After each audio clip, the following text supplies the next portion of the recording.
नमस्कार प्रिय भक्तों, सत्य भक्ति उपचार चैनल में आप सभी का स्वागत है। आज हम लोग इस वीडियो में सावन अमावस्या कब पड़ रही है, स्नान दान का शुभ मुहूर्त क्या होगा, सावन अमावस्या पर दुर्लभ संयोग क्या बन रहा है, सावन अमावस्या पर क्या करने से पुण्य मिलता है और सावन अमावस्या का महत्व क्या है, इन सारी बातों की जानकारी इस वीडियो में देने जा रही हूँ। तो वीडियो लास्ट तक देखें और जो भक्त हमारे चैनल को सब्सक्राइब नहीं किए हो वो प्लीज़ सब्सक्राइब कर ले और साथ ही साथ बेल आइकन प्रेस कर ले ताकि आने वाला हर वीडियो सबसे पहले आप देखें। जैसा कि हम लोग जानते हैं 11 जुलाई से सावन महीना प्रारंभ हो चुका है। यह महीना महादेव को अति प्रिय है। इसके साथ ही साथ हर जगह हर हर महादेव के जयकारे गूंज रहे हैं। मान्यता है कि इस पावन मास में भगवान शंकर की पूजा और व्रत करने से हर मनोकामना पूर्ण होती है। इसके साथ ही साथ इस महीना में रुद्राभिषेक करना बहुत शुभ माना जाता है। ऐसा करने से जीवन में सुख शांति बनी रहती है। सावन के महीने में अमावस्या तिथि भी आता है जो कि बहुत विशेष है। इस दिन यानी कि अमावस्या के दिन पितृतर्पण, स्नान दान पुण्य कर्मों के लिए सावन अमावस्या को बहुत शुभ माना जाता है। शास्त्रों में ऐसा माना जाता है कि जो व्यक्ति अमावस्या के दिन स्नान दान करते हैं इससे पितृ अति प्रसन्न होते हैं और इसके साथ ही साथ पितृदोष समाप्त होते हैं और जीवन में सुख समृद्धि और धन की बढ़ोतरी होती है। हिंदू पंचांग के अनुसार सावन अमावस्या 2025 में 24 जुलाई को सुबह 2:28 से शुरू हो रही है और वहीं 25 जुलाई को सुबह 12:40 पर समाप्त हो रही है। ऐसे में उदया तिथि के अनुसार सावन अमावस्या 24 जुलाई को मनाई जाएगी। प्रिय भक्तों, सावन अमावस्या जो है यह सावन महीना में अत्यंत शुभ माना जाता है। इस दिन महादेव की और माता पार्वती की विशेष पूजा आराधना की जाती है और पुण्य प्राप्ति की जाती है। शास्त्रों में ऐसा माना जाता है कि इस दिन जो भक्त सच्चे हृदय से पीपल के वृक्ष के नीचे अपने पितरों को शांति के लिए तिल के तेल में काला तिल डालकर दीपक जलाकर रखते हैं, उनके ऊपर से पितृदोष समाप्त हो जाते हैं और पितृ अत्यंत प्रसन्न होते हैं। इस दिन पीपल के वृक्ष लगाना भी शुभ माना जाता है और घर में सुख शांति आती है। सावन अमावस्या पर तर्पण और पिंडदान करने से पूर्वजों का भरपूर आशीर्वाद प्राप्त होता है। इसके साथ ही साथ उस व्यक्ति के हर पाप नष्ट होते हैं। इस दिन धार्मिक अनुष्ठान जरूर करना चाहिए। ऐसा करने से जीवन में सुख शांति और घर में बरकत बनती है। सावन अमावस्या को हरियाली अमावस्या के नाम से भी जाना जाता है। सावन अमावस्या के दिन पितर धरती पर आते हैं और ऐसे में जो लोग इस दिन तर्पण और श्राद्ध कर्म करते हैं उन्हें पूर्वजों का भरपूर आशीर्वाद मिलता है। इस दिन स्नान दान का विशेष महत्व है। स्नान दान का शुभ मुहूर्त सुबह 5:38 से प्रारंभ होगी और 7:20 तक समाप्त हो जाएगी।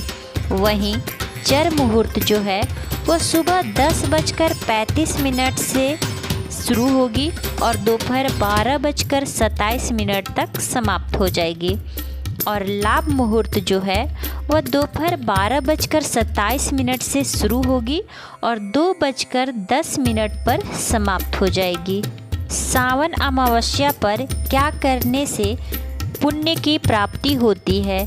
सावन अमावस्या पर जो लोग तर्पण और दान करते हैं ऐसा कहा जाता है कि इनको जन्मों जन्मांतर के पाप धुल जाते हैं और सुख शांति और सौभाग्य की प्राप्ति होती है। पूर्वजों के अलावा ऋषियों मुनियों का भी आशीर्वाद मिलता है। इस दिन शिवलिंग पर बेलपत्र जरूर चढ़ाएं और इसके साथ ही साथ शिवलिंग पर दूध और जल से जलाभिषेक करें। सावन अमावस्या के दिन पीपल का पौधा जरूर लगाएं। इस दिन पीपल का पौधा लगाने से पितृ बहुत खुश होते हैं और जीवन में सारे संकट दूर कर, सारी बाधाएं दूर कर पितृदोष से मुक्ति दिलाते हैं। सावन अमावस्या के दिन माता गौरी और महादेव की धूमधाम से विधि विधान के साथ पूजन अर्चन करें। ऐसा करने से महादेव और माता पार्वती बहुत प्रसन्न होते हैं और मनवांछित फल प्रदान करते हैं। सावन अमावस्या के दिन दुर्लभ संयोग भी बन रहा है। ज्योतिष शास्त्र के अनुसार इस वर्ष सावन अमावस्या पर कई शुभ योगों का संयोग बन रहा है। सावन अमावस्या के दिन अमृत सिद्धि योग्य, पुष्प नक्षत्र, सर्वार्थ सिद्धि योग्य, हर्षण योग्य इत्यादि का निर्माण हो रहा है, जो इस दिन को और भी बहुत खास और महत्वपूर्ण बना रहे हैं। इन योगों में किए गए दान पुण्य, व्रत, तर्पण और अनेक प्रकार के उपाय कई गुना फलदायी माने जाते हैं। सावन अमावस्या के दिन पूजा कैसे की जाती है, चलिए जानते हैं। अपने दिन की शुरुआत किसी पवित्र नदी, तालाब, झील, पोखर या कोई भी नल, कुआं इत्यादि में स्नान करें और सबसे पहले भगवान सूर्य देव को जल अर्घ्य दें। फिर इसके बाद पितरों को एक लोटे जल, उसमें काले तिल डालकर दक्षिण की ओर मुख करके उन्हें जल अर्घ्य दें। अपने पितरों को शांत करने के लिए, पूर्वजों के सुखद जीवन के लिए उपवास रखें और उस दिन गरीबों को दान दें, ज़रूरतमंद लोगों को मदद करें। इस दिन खासकर पीपल वृक्ष की पूजा करनी चाहिए। पीपल के 7 बार परिक्रमा करें और एक मंत्र का उच्चारण करें, ओम नमो भगवते वासुदेवाय। ऐसा करने से पितृदोष समाप्त होता है।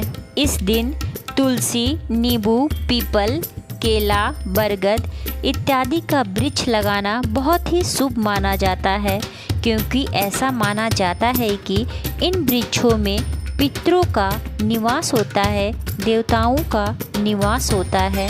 इसलिए यह वृक्ष लगाना बहुत ही शुभ माना जाता है।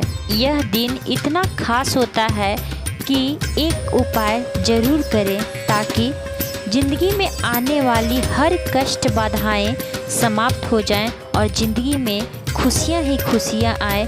जिस तरह सावन मास में हरियाली आती है, उसी तरह भक्तजनों के ज़िंदगी में भी हरियाली छा जाए।